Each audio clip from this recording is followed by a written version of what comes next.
we're going to start with the division that I think at the beginning of the season, many people thought it would be the AFC East would be the AFC least, but they are now the AFC beast.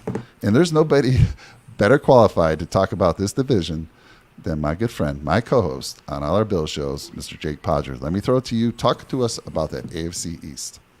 Yeah, it is insane. Every single team in that division has a winning record right now. We got the Bills sitting on top still at 6-2. They're also on top of the AFC. Just want to rub it into you guys a little bit there. We're feeling pretty good, but not that great, especially after a Jets loss, a game that we thought we should have probably blown them out in. We left a lot of points on the table in that one, and it just sucks. Obviously the Jets, they're coming up in second place in that division, which is absolutely wild. And then they got the Dolphins at 6-3. And then you got the Pats at 5-4. The Pats are still sneaking around out there. I don't think they're that great. They've been very beneficial with their schedule. They've faced a lot of teams that Bill Belichick is able to figure out. He's able to, take advantage of these rookie quarterbacks and these younger guys that just don't really know what he's going to do. So the Pats are still hanging around. They're still well coached. And listen, I know Matt Patricia's the OC there, but hey, they're still getting it done. So, it's a very interesting division. You go to kind of rewind back to the beginning of the year. The Bills were the clear-cut dominant team, right?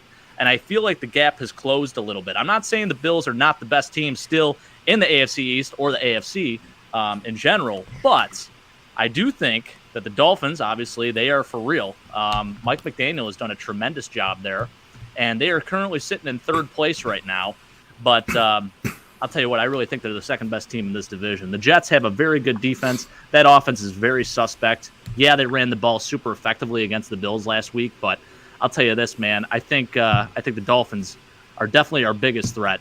But kind of going back, as I mentioned, to the beginning of the year, you look at how the Bills came out, absolutely dominated the Rams, dominated the Titans, and then they lose to Miami in it was the hottest. I was at that game, and that was the hottest football game I have ever been a part of in any way, shape, or form, whether I'm a fan, player, on the sidelines, whatever it may be. That was insanely warm. I was in the stands in a shaded area, so I can only imagine how those guys were feeling out there on the field. Still only lost by 2 points, had multiple chances to win with a banged-up team. We've been banged up all year long. And then, we came out and dominated the Ravens the next week, so that felt pretty good. And I'm not going to – and listen.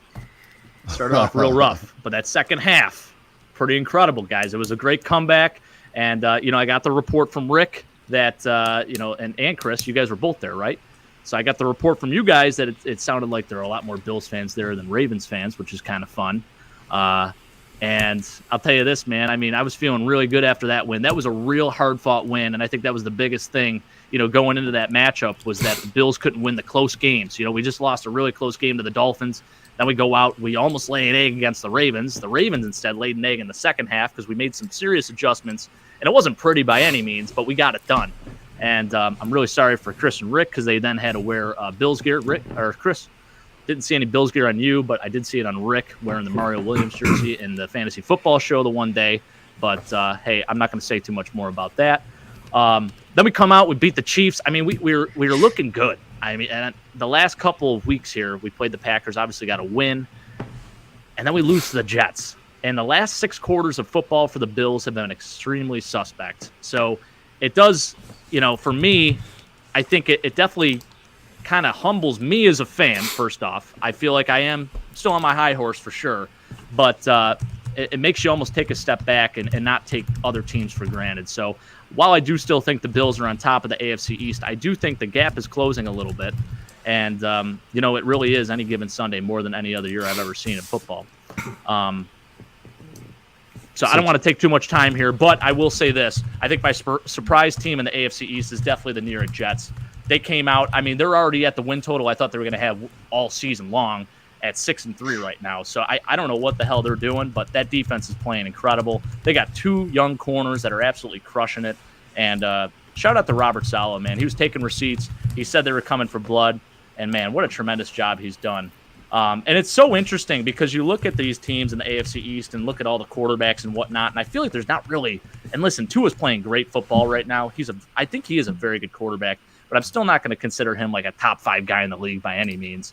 Josh Allen, I still think is the best quarterback in football. But we're barely leading this division right now. So it is going to be very intriguing to see what happens as the weeks go on here. So I'm going to leave it at that. I'll let you guys comment on it if you have anything. But AFC East, man, I think it's still wide open, and the Bills need to win their division games in order to get to that Super Bowl that we are all expecting. All right, so you're leaving it wide open, or are you saying the Bills are still going to be the team to win this division? Because I don't know. I want to put you on the spot there. You got to tell me. Each one of you are going to tell me who's going to win this division, who you think is going to be. I mean, maybe the runner-up there as well. It does concern me, obviously, with Josh's injury. If we have Case Keenum as our starting quarterback for the next 4 weeks, because I've heard some reports that it could be 3 to 4 weeks. It could just be one game. So I think it really does depend on what happens here. And we were sort of talking in our Discord about it. If we can go, at least if he misses 3 games or whatever, over these next 3 games, we could very well go 2-1, maybe lose to the Vikings because they're the best team out of the 3 teams we're playing.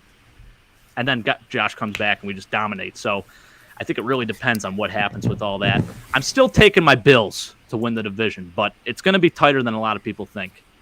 All right, well, let me throw it over.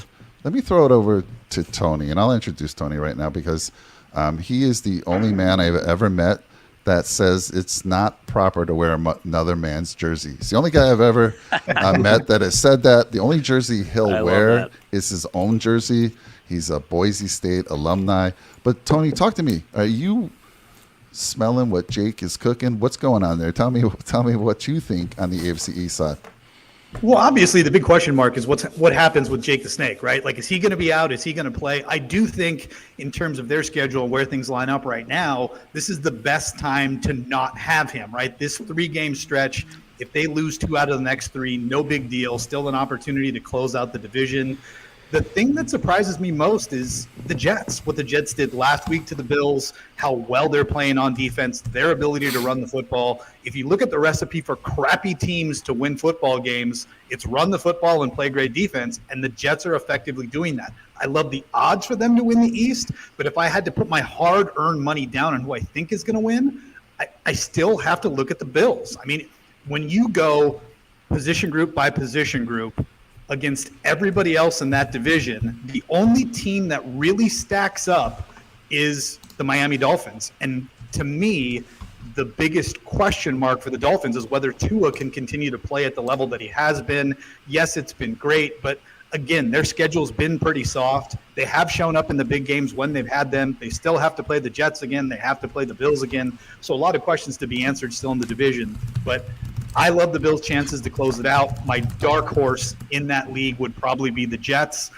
Again, it is very tough top to bottom when you're talking about the New England Patriots being the worst team in the division and arguably maybe still a top 10, top 12 team in the league. That's a stacked division. So I'd rank them Bills 1, Dolphins 2, Jets 3. I agree with everything Jake said, but my money, just because of the odds, are on the Jets. I love the 20-1. I think they've got a legitimate shot. Nice. All right, good stuff, Tony, and thank you for that. And just a quick comment, Mike, just real quick, and I'll let these other guys go. I forgot. I wanted to mention this because this is extremely important, near and dear to my heart. Only 2 teams with a fullback in the AFC East, Bills and Dolphins, and top 2 teams. I don't know if there's any correlation here, but top 2 teams are the Bills and Dolphins. So Alec Ingold, Reggie Gilliam, shout out to those guys. And they're very good fullbacks, by the way. They're not used nearly enough. And I expect to see more usage out of both of them because, listen, Tyreek can't do it all by himself. Jalen Waddle can't do it all by himself. Get that athletic young man, Alec Ingold, the ball, and get Reggie Gilliam in the game a little bit more because whenever we run the football with him, it's pretty damn effective. So that's it. I'll let these other guys go.